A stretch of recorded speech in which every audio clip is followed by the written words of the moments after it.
Welcome to the Knightwatch. As of this day, this is the current state of the hollowing that grips our world. The sickness spread through entertainment has nearly taken complete hold. Only our noble chained king can turn it back by watching great movies. But every bad movie strengthens the hollowing's grip, and nowadays, there seem to be more bad movies than good. Our duty as the Knightwatch is to bring movies before the king, so he may judge them in the hope that his will can turn back the hollowing. Batman, Knightfall Part 1. Knightfall unleashes Bane's carefully engineered assault on Gotham, beginning with the liberation of Arkham Asylum and ending with Batman pushed toward physical and mental collapse. It is a phenomenal adaptation with spectacular animation, terrific character work, and a Bane worthy of the story's reputation. Its greatest problem is frustratingly simple. This movie needed more movie. Direction. Jeff Wamster knew the direction this story needed to take and almost got it perfect. Bane's backstory is executed beautifully, but devoting so much time to it takes valuable attention away from the Arkham escapes and Batman's deterioration. Had Wamster been given the opportunity to make a Bane prequel leading directly into Knightfall Part 1, his direction here might have been flawless. Azrael's opening hunt is staged with ferocious intensity, while Batman's eventual confrontation with Bane carries a chilling sense of inevitability. But even this felt more like, this is what the story said happens, and less like, oh my gosh, how did we get to this point? More time devoted to Gotham could have made that journey even stronger. Writing. Too much time is spent talking about Bruce being tired, and not enough of showing the actions that made him tired appears. The screenplay does handle a large amount of material without becoming confusing, and Bane's history is integrated remarkably well, but Batman needed another encounter or two to make his exhaustion tangible. The Doctor's introduction into the story also feels somewhat abrupt. A longer screenplay, particularly one freed from having to establish Bane's entire past, could have solved much of this. What remains, though, is still phenomenal. Story. The central Knightfall story remains outstanding.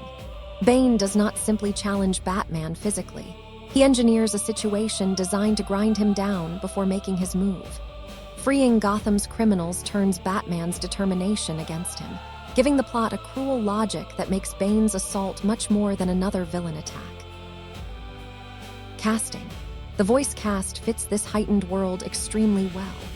Anson Mount's Batman sounds authoritative without losing Bruce Wayne's humanity, while Michael Mando's Bane has the presence necessary for a villain who must feel both intelligent and overwhelming.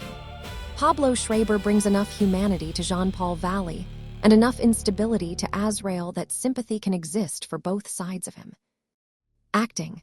The performances carry the drama effectively, particularly during quieter moments when strain begins to show beneath Batman's composure. Mando gives Bane controlled menace, rather than reducing him to a forceful brute, while Schreiber convincingly separates Jean-Paul's vulnerability from Azrael's volatility. Characters. Bane is the triumph.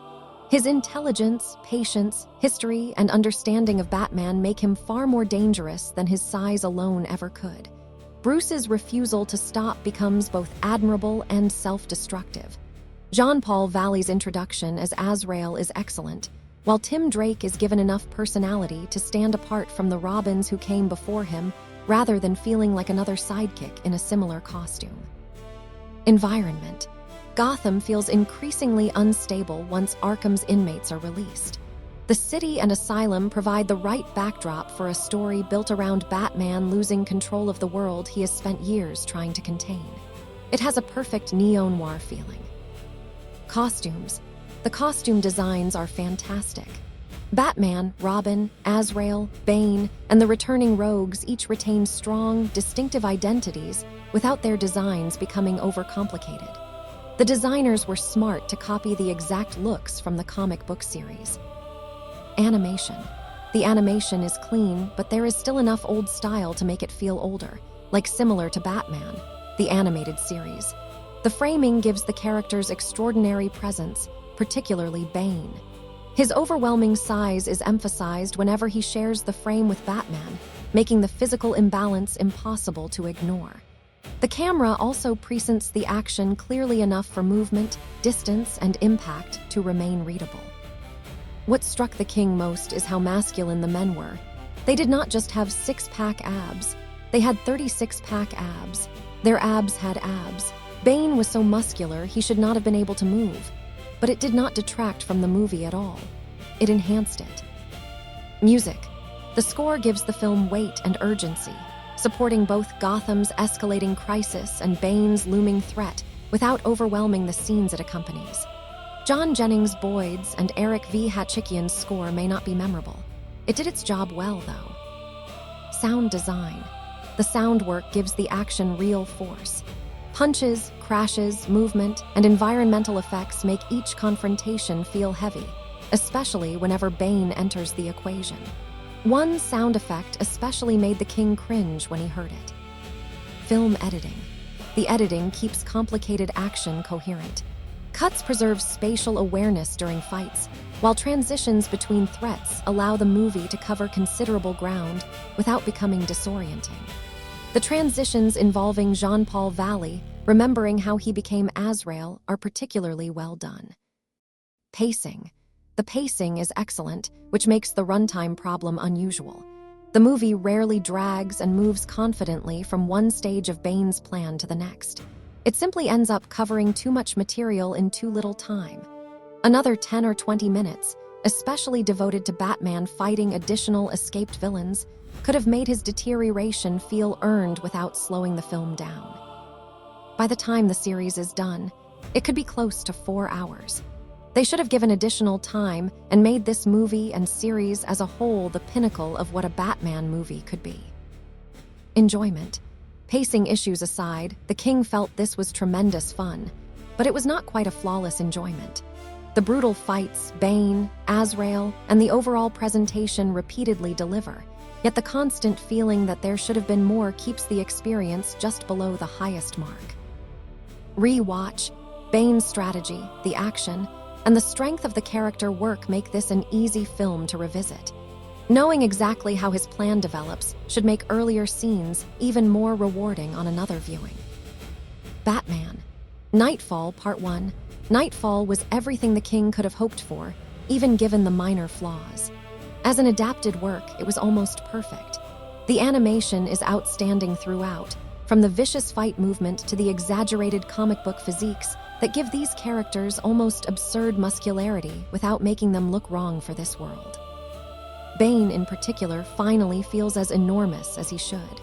Knightfall gets so much right that its short runtime becomes more frustrating, not less.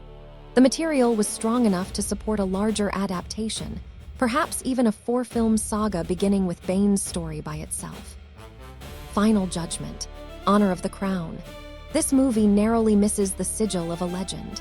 Its story, characters, action, visual presentation, and technical execution are exceptional, but Batman reaches his breaking point before the film has fully shown the punishment required to get him there. A few more Arkham inmates could have turned an excellent adaptation into a definitive one. Nothing irritates the king more than watching a movie that has potential he can see and just lets it slip away. With this judgment, the hollowing once again pulls back, again, not as much as the world needs. The king felt this might be a movie to shake the world, to break the hollowing's curse more than a little. The beginning made him so hopeful. Noticeable flaws are still enough to take away any glory a movie should have. Thank you for your attendance today. Until the Knightwatch brings the next film before the king, this judgment stands. If you wish to join the Knightwatch, like this judgment, subscribe to the order to be summoned when the next film is brought before the king, and leave a comment so the king may know his verdict has been heard. Every watcher helps us break the hollowing's curse.